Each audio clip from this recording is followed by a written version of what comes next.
I'm here with Miami head golf coach Zach Sedrick. Coach, you guys finished sixth at White Sands Invitational. Could you just lead me through how the weekend transpired? Yeah, overall, I'm really proud of the guys. I think they did. Obviously, the Bahamas is a place where people go for vacation, so it would be easy to go down there and kind of get caught up on that side of it. And I think honestly, our guys had a great time while they were down there. But when we were at the golf course, we were very focused on what was right in front of us, and in that regard, I think that was awesome. As far as the tournament goes, I think it was definitely a big step in the right direction. We, each of the first 2 days, we left kind of around the top of the leaderboard. I think we were in sixth maybe after the first day, and then in fourth after Saturday. And Saturday was definitely playing tougher with some more wind. So we left within earshot of having a chance to win. And what was good about that, not only just having a chance to win, but each of those days as a team, we felt like we left some shots out on the golf course. And when you've got literally the top two teams in the country in the field, and you're a shot behind one of them and a shot ahead of the other one, going to the last round and feeling like there's better golf out there, that's a good feeling. So honestly, yesterday,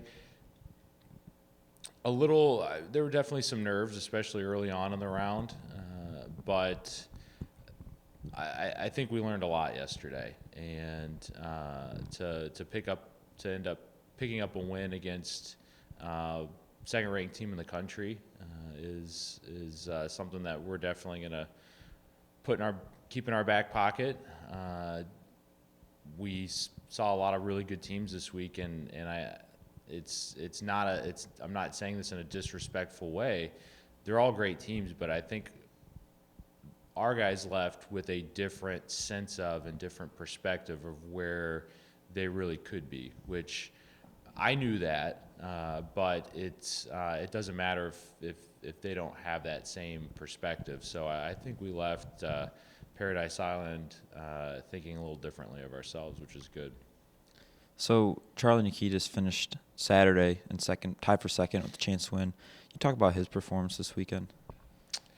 I'm really happy for him and just how his first three events overall, and he finished 10th at Wisconsin. He didn't play, as well as he wanted to overall, and had a little bit of a mental reset, and that showed up at Quail Valley, and it definitely showed up this week. I mean, we had probably somewhere in the neighborhood of 15 to 20 players ranked in the top 100 in the country individually in the field, and for Charlie to be in second and have a chance to win is awesome.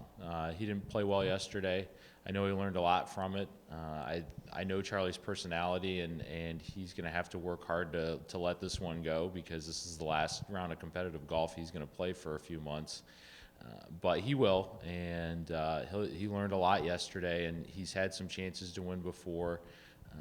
I think this one probably felt a little different in some ways, but he's going to have more chances to win, and if he continues to learn from these experiences, it's not if, it's just a matter of when for him. So the White Sands was the last invitational in the fall. Can you just overall sum up what this fall season? It was just continued progress throughout. It seemed like we left every tournament in some ways feeling like we just didn't quite get everything out of it. And I think in some ways we still feel that way this week. But we left, like I said, we woke up yesterday morning with a chance to win, with a lot of teams that are going to be playing postseason golf and some competing for national championships. And I did my best to try and figure this out last night with some alums that reached out and had been following along. And I'm not sure Miami has beaten a team ranked second in the country in a tournament. So I think that's a pretty important moment for our program that in some ways could go overlooked because we finished sixth, but we finished sixth in a strong field. And I think that whole experience, we could probably talk for about 30 minutes about it, but that experience yesterday being paired with that team and being in the mix in that kind of tournament taught us a lot. There's definitely more we need to improve upon. I think we made some strides in the last 3 weeks, some big time strides. And while there's still a lot of work we need to do, I think the big thing is we're all very much on the same page now that we could play at an extraordinarily high level by the end of the season. And it's a matter of continuing to put in the work, continuing to support each other, and again, I've been saying it a lot to our guys, is just always really having that deep belief that something good is right around the corner. You just need to be ready for it. Yeah, so you started talking about some improvements, and you guys have off until now February. What's the main focus going to be on? So if you look at the calendar year, we start at the end of January. We compete through at least the beginning of May. Our guys are pretty serious about getting better, so they play summer golf. They play a lot of tournaments during the summer. That runs until they come back at the end of August, and then we play until November 3rd. So this little stretch here in November through Thanksgiving is a pretty good time to take a little bit of a break, a little bit physically, but honestly more so just a mental break from it. So we'll be pretty heavily focused on what we're doing in the weight room. That's year-round our strength and conditioning program, but it ramps up pretty good when we hit the off season through finals. So that'll be a big focus. Once guys get back after Thanksgiving break is when they naturally start to get more and more back into it. So my plan with them is just to make sure when they do get started, what that looks like, how it progresses, and those steps that they're going to take so that when we get started as a team at the end of January, we hit the ground running. So that's basically it in a nutshell. Thanks, Coach. Thank you. I'm here with Miami junior golfer Charlie Nikitas. Charlie, you finished 19th at the past tournament this weekend. You were in second at one point. Tell me about your thoughts of the tournament. I've got a lot of them. I mean, I played solid that first round. I finished my round, shot 3 under, and felt like I was in a pretty good spot, to be honest. And then I looked at the board and I heard some chatter, and someone shot 60. So I shot 3 under and was down by 9 shots, which is not something that you see very often. But after that, you kind of just have to go get in the bubble and play your game for a little while and just not really worry about what everyone else is doing. And it was nice to get something going early in the second round. Ended up shooting like 5 under that second round. So I got to 8, and he dropped a shot. So all of a sudden I was kind of back in it. He was at 11, and I was at 8. So I started that final round only 3 back. I felt like I was in a pretty good position to maybe post a number and see what happens. And just struggled a little bit out of the gate. Never really got anything going. Just felt like I didn't have a ton of momentum throughout the day, but I hung in there and battled a little bit. Could have gotten ugly. But I learned a lot being in that position, a lot on the line, a lot of really good teams out there, and a difficult golf course that last day. So it was a great week, a lot to draw from in the future, and just a really cool, good experience. So you talked about the third round maybe not being what you wanted.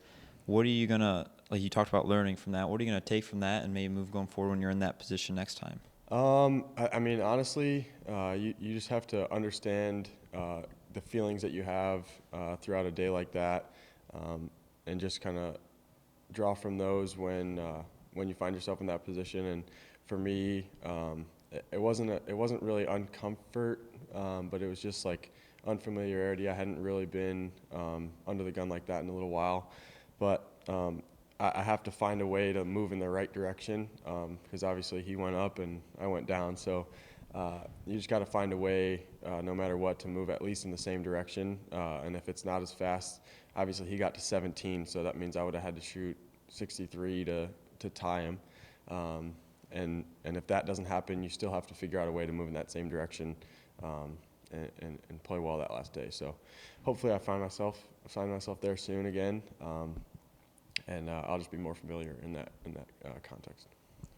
So this was the last tournament of the fall season. You guys now have a break until February. What's your overall assessment of this fall season for you? I look at it as we're trending in the right direction the whole time. We got here and we were all hungry to play well.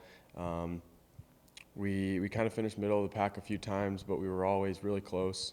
We felt like we were doing the right things, and coach believed that too. So it's easy for us to say that like we believe that we can compete with the best teams in the country, but for this last week to do it and see that Wake Forest was there, SMU was there, and to see that 1 and 2 number in the country, those teams, and compete with them, and know that we didn't really play our best this week and we've still got more in the tank is really big for especially our young guys, just to understand that we truly are a very competitive team. So if we can continue to do the right things in the off season, everybody can kind of sit down and assess their year. I mean, we've been going nonstop since February of last season, so we don't really get a break in the summer, but everybody can kind of sit down and understand the things that they did well this year, the things that they improved on, the things that they need to improve on, for us to get going and start playing well in the spring and just kind of pick up where we left off.